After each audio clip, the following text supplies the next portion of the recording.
So we now know a lot more about the programs that are part of Zoran Mamdani's $127 billion budget. And as predicted, ladies and gentlemen, it includes billions poured into diversity and racial equity offices.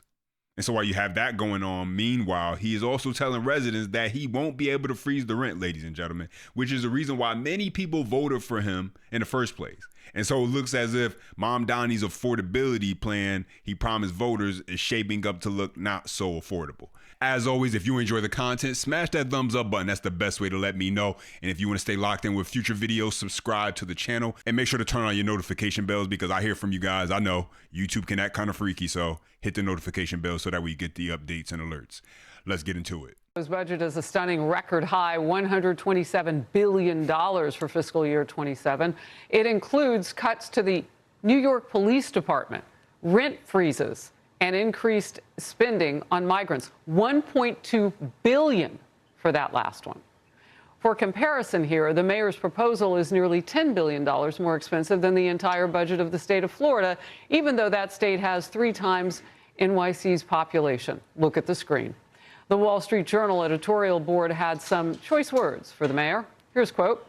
Mr. Mamdani's attempt to extort Ms. Hochul over taxes as part of a broader battle in the Democrat Party. If he prevails, expect more Democrats to imitate his class warfare and hostage-taking. First of all, and so after running an entire campaign centered on affordability, talking nonstop about the cost of living crisis, positioning himself as the solution, now what we're seeing are policies that, if anything, move in the opposite direction.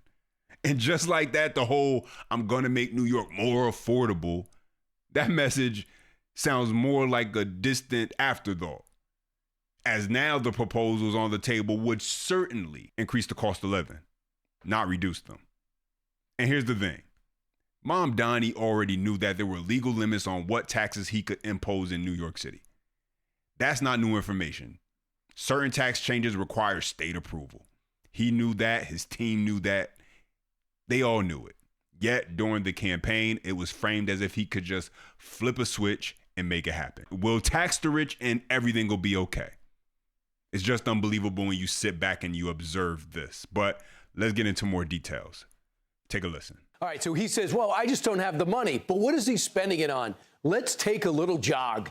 $5.6 million for the Office of Racial Equity, $4.6 million Commission on Racial Equity, $835,000 Commission on Gender Equity, $260,000 for Department of Education Chief Diversity Officer, $301,000 for 3 FDNY Civilian Chief Diversity Inclusion Officers. There's a title for you.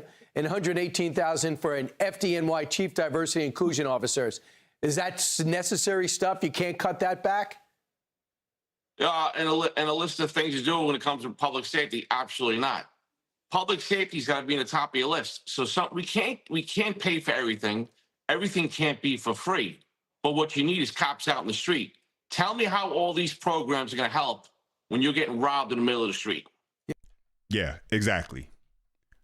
But what we're watching is the old bait and switch. That's what it looks like to me, at least. Same thing that the governor did down in Virginia. Spanberger ran as a moderate, and now she's creating taxes I didn't even know could exist. And now you have Mamdani. He seems to be more concerned about pushing his social justice agenda, even at the expense in the safety of New Yorkers, cutting costs to the police department, while pouring billions into programs to push his DEI woke agenda. And so, we've seen this movie before, whether it's Karen Bass, mayor of Los Angeles, Brandon Johnson, the Chicago mayor, who's doing such a fantastic job. He's about to lose a whole football team to another state because that's what happens when businesses are no longer flocking to your city.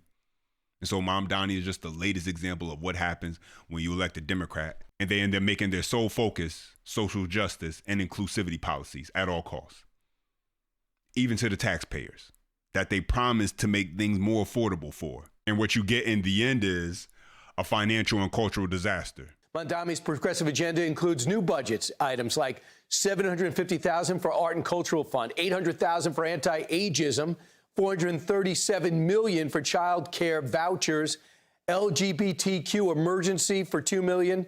It goes on. And you pointed out his climate change budget. What's he spending on that? Something like a climate management office for climate justice, millions of dollars tied to that. And let me tell you something else, Brian. So you're telling me, let me get this straight. I live in Staten Island, New York.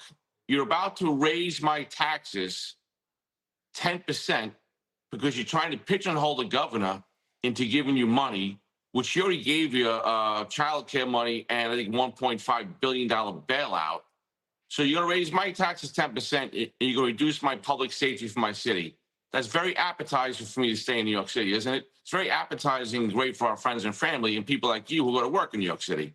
Terrible recipe. Yeah, so let's get to this next part, because one of the main things Mamdani was promising along with all the free programs, of course, was to freeze the rent. The pitch was that it was greedy landlords that were taking advantage of tenants and not even maintaining their buildings or units properly, which I'm sure it happens. It happens everywhere. But now, he's walking that back, because if you raise property taxes, it becomes kind of hard to tell homeowners we're making you pay more, but you can't charge tenants more. And here's the thing.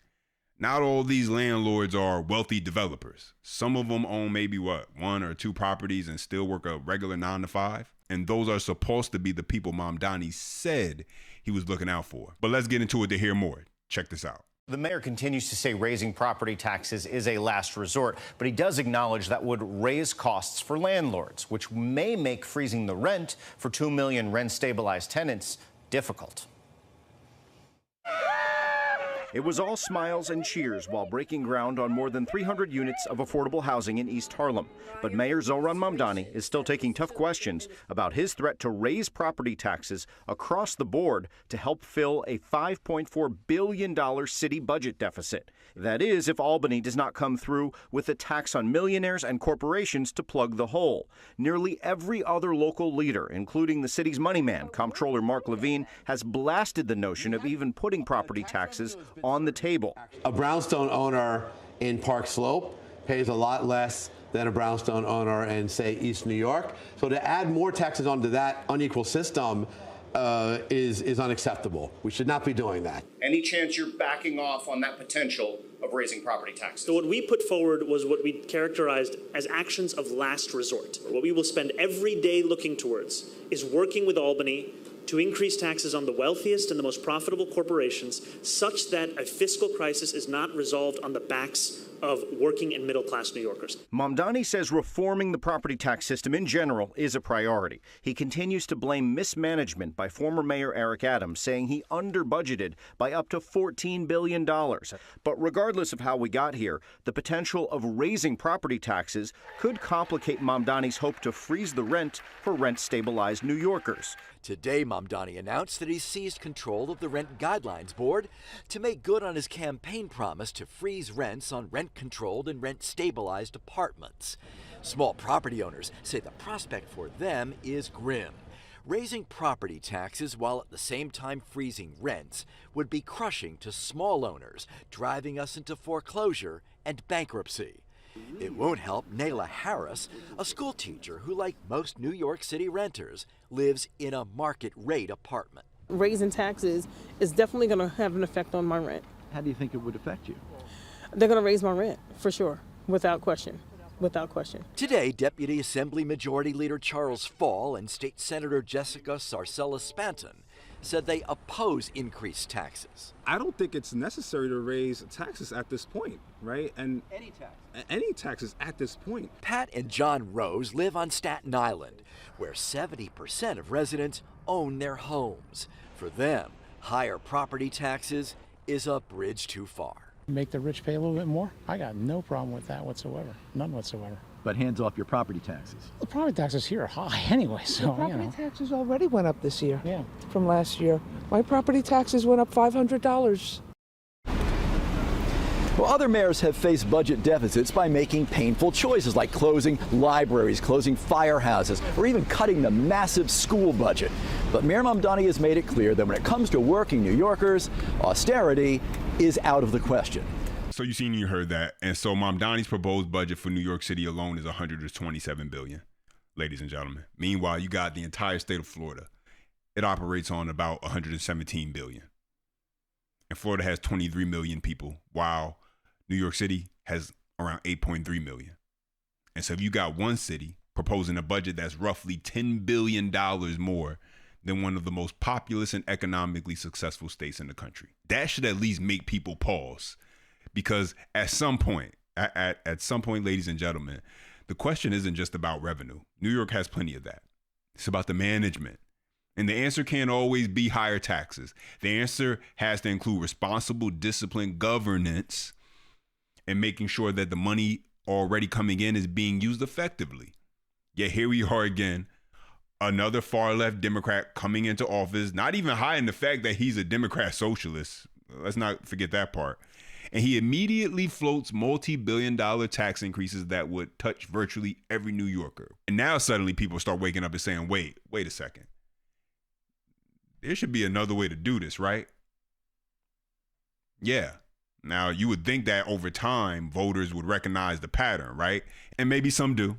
Maybe that's why people relocate when the cost and policies no longer align with their priorities, and hopefully leave their broken ideology behind. Don't bring that to a red state that's flourishing, like a Florida or like a Texas. But for those who stay and refuse to reassess, the cycle just continues because they refuse to see the writing on the wall with the Democrat Party, at least in my opinion. But that's the update and my thoughts. Now let me hear from you. Drop your comments down below. As always, you enjoy the content, smash the thumbs up button. That's the best way to let me know. Subscribe to stay locked in with future videos. Until next time.